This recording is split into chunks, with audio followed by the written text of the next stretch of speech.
Hi everyone, I'm Reading with Jack and today I'm here to discuss my top 14 books of 2014. It's been such a good reading year for me. I've read so many fantastic books which I'm really excited to recommend, and to be honest I don't think I've been disappointed in a lot of the books. I've actually enjoyed them all. Some of them I've enjoyed more than others, but I've definitely been very selective with my reading this year because I haven't had as much time to read. I've kind of researched books beforehand, found the ones that I know I'm going to enjoy, and for the most part this definitely paid off, and it's something that I will continue to do in 2015. I definitely feel like I've read quality over quantity, and for me that's always something I want to do. I always want to enjoy the books. I've found books where I've been very interested in the themes, I've been captivated with the ideas. I've also become a very diverse reader in 2014. I read so many different kinds of books. I read foreign books, I read YA books, of course, I still read YA, I love it. I read adult books and children's books and so many different genres within all of these, and I feel like this means that in my top 14 there'll be something for everyone. In 14th place this year I'm giving it to Misanthrope by Molière, who is a famous French playwright. I absolutely loved reading this because it was in French. It was so fun to develop new vocabulary, to learn about old French language as well, because it's written in the 17th century. Some of the language wasn't the same as today, but it was really fascinating. I also loved the characterization of the main character Alceste. He's very precise in his characterization. The way in which he presents himself and the way in which he's presented by Molière is just really in-depth. It's complex. It's really fascinating to think about his character and what he represents. I also really enjoyed the exploration of human flaws, the ideas of false flattery, the ideas of hypocrisy, all of these things that happen in humans. I thought it was really well thought out. It was completely different and I really enjoyed it. 13th place is going to A Christmas Carol by Charles Dickens. No, this is not A Christmas Carol on its own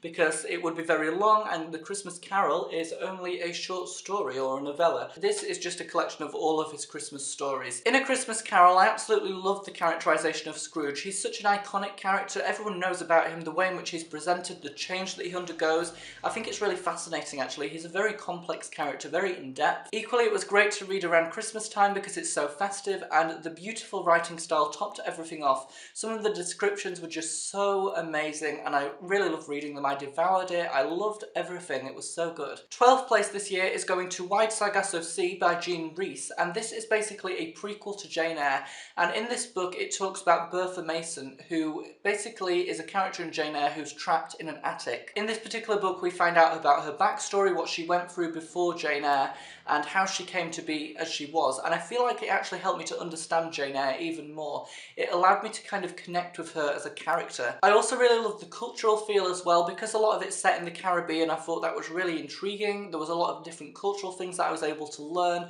a lot of things that happened in the Caribbean islands which were really interesting, so I felt like it was a really good accompaniment to Jane Eyre. I would probably say read Jane Eyre first and then read this. I feel like you might understand some stuff more, but it's just a fantastic novel and it probably can be enjoyed on its own without Jane Eyre, but of course read Jane Eyre because Jane Eyre is perfect. 11th place is going to A Monster Calls by Patrick Ness. This was such an emotional story. It really was so moving and so unique. I absolutely loved the way in which illness was explored as this kind of disease, the way in which it affected the characters and family life. Also the fairy tale elements that were woven into the story made it incredibly unique. They were a really nice touch. They seemed to work well with the mood.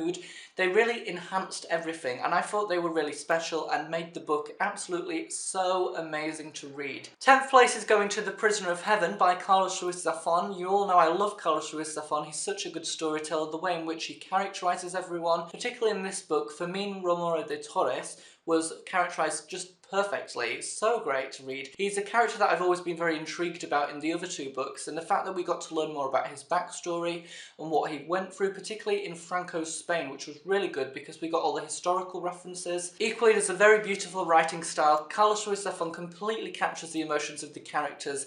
He completely sets a very distinct mood, and I really do appreciate the way in which he tells the story. I'm going to give 9th place this year to Frankenstein by Mary Shelley. This was one of the first classics that I read this year and I really enjoyed it. I loved the gothic horror feel. Felt like that was really intense, really exciting, completely different. The characterization for me really stood out. There was really interesting characterisation of Victor Frankenstein and the monster as well. Equally, the exploration of the creation of something, the creation of this monster, I felt like that was really different. It really captivated me from the very start, and I really enjoyed it. I thought it was really different as a classic. For some reason it had a kind of different feel to it, and I really appreciated that. 8th place is going to Heir of Fire by Sarah J. Maas, and I actually met Sarah J. Maas this year, which was one of my highlights of 2014. It was fantastic. As usual with this series, Selena Sardofian is such a fantastic, strong female protagonist. I love reading about her. She's strong, she's sassy. Like with the previous 2 books in the series, this one was fast-paced, it was intense from the very first page. I was completely grabbed into this fantastical world. 7th place is going to Angelfall by Susan E. This was such a unique book. It was completely different, so horrifying at times as well. I never expected it to be the way in which it was. It was so full of tone and full of mood. Also at the end of this book, the cliffhanger, everyone, the cliffhanger, the cliffhanger. I need to read the second book soon because I need to know what's going to happen. It was just so amazing. Such a great, shocking book at times. I really, really enjoyed it. In 6th place this year, it is Ajax Penumbra 1969 by Sloan. This is basically a prequel to Mr. Penumbra's 24-Hour Bookstore, which I'll be talking about later. It's even higher on the list. Such a good book. This one was fantastic because we basically got to learn about the backstory of Mr. Penumbra and what he went through before Clay Jannon joined him in the main book. Of course, it's really bookish, and I love bookish books, the bookish characters. We've got Mr. Penumbra, but equally Corvina and Claude, all of these characters that are really relatable because of their bookish nature. The bookish descriptions as well, I love them. The descriptions when the characters are climbing up the ladders to get to high up bookshelves, what can get any better than that? And also the bookish quotes that you can take from this book. It's really a meaningful story and so mysterious and so different as well. I really, really enjoy it. I also feel like in this book there's a perfect balance between beautiful description and humorous dialogue, and also the use of present tense was really interesting. I thought it kind of added something more mysterious, something even more unusual. 5th place is going to Miss Peregrine's Home for Peculiar Children by Ransom Riggs. The characterisation in this book is on point throughout, particularly the characterisation of the peculiar children. They were really peculiar and really unusual, really mysterious. I really love the tone, the kind of way in which they were presented. Out of all of the books this year, this has got to be one of the most creative ones, particularly the use of pictures really adds a new creative dimension to this book. The fact that the pictures are placed in really appropriate places as well. We kind of see the pictures after we've read the description, so we get our own picture in our minds, and then we see the actual picture, what it's meant to be like, and I think that's a really fantastic way in which the book is constructed. The writing style is really simple, but it really adds some beauty. It's so mysterious as well. I feel like it works so well for what it is. And honestly, I can't recommend this book enough. 4th place is going to The Angel's Game by Carlos Ruiz Zafón, another Carlos Ruiz Zafón book because I absolutely love this. This is the second book in the Cemetery of Forgotten Books series. As with The Prisoner of Heaven, this was incredibly bookish, and I really enjoyed the fact that it focused on the role of a writer. The things that writers go through, the struggles they face, but equally how they overcome their difficulties. It's also beautifully translated. I really love the fact that Lucia Graves as the translator seems to capture the emotions that Carlos Ruiz Zafón would have wanted. It seems so precise, there's great connotations of the words that are used. I can really tell that she spent a long time translating this book because sometimes some stuff is lost in translation, but in this book I don't think it is. I feel like we have the original beauty and that's fantastic. 3rd place is going to Champion by Marie Lu, which is the 3rd and final book in the Legends series. The characters in this book are so complex. I love the way in which they've been developed throughout the entire trilogy. I really connect with Day and June. I feel their emotions, I feel what they're going through, I feel like I want to know what's going to happen with them. They're just really amazing characters that I connect with. The actual plot is epic, it's unpredictable. I didn't know what was going to happen until the very final page, and honestly the final page and the ending was perfect. I was so surprised. I read so many YA trilogies and they have terrible endings. I'm not gonna lie, they're not very good. And I read this book and I'm just like, perfect. Perfection. The ending actually works. I really do admire Marie Lu as a writer. I think she improved with every single book in the trilogy. They got better and better and better, and the ending just topped it all off. Absolutely amazing. 2nd place is going to a book which I've talked about a lot this year. It seems to appear in a lot of videos that I do, particularly Top 5 Wednesdays. It's always at the top of everything. 2nd place is going to Jane Eyre by Charlotte Brontë. This has to be my favourite classic that I've read this year, but probably my favourite classic in existence. It's just so good. I love the story. I love the character of Jane as well, the fact that she undergoes a lot of change. She starts off as being quite moody, quite kind of oppressed really in her treatment.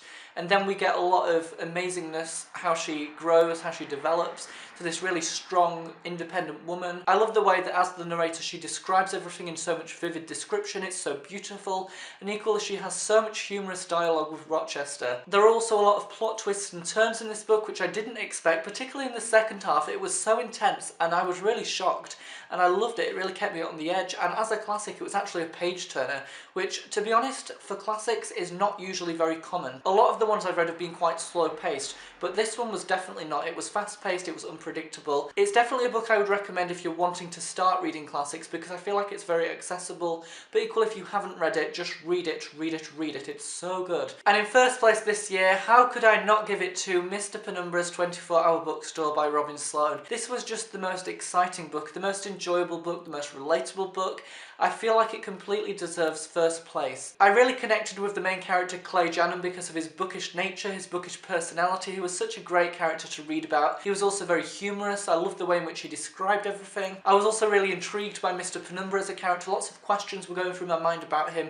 He was a really, really interesting and very complex character. It was also very fast-paced from the beginning till the end. I wanted to keep reading and reading. It was such a page turner, and I love that about books. I was also able to take so many bookish quotations from this book about the importance of books, why people should read, the importance of bookshops as well. It was just an amazing, amazing read. It was so exciting. I remember reading this book and just being so excited by it because it was just the best book of the year and I loved it. So everyone, those are my top 14 books of 2014. They're all books which I would completely recommend, and I really hope that you do decide to check some of them out if you haven't read them already. Unfortunately, there were a few books that I couldn't mention, and I'm really sorry about that. A few of them are And the Mountains Echoed by Khaled Hosseini, and also The Tenant of Wildfell Hall by Anne Brontë. I really enjoyed those two, and I'm sorry I couldn't mention them. They just didn't fit into the top 14, but if there was 15th and 16th place, they would have definitely been there. So thank you so much for watching, everyone. I can't wait to watch everyone else's top 14 books videos, and I will see you all again in my next video.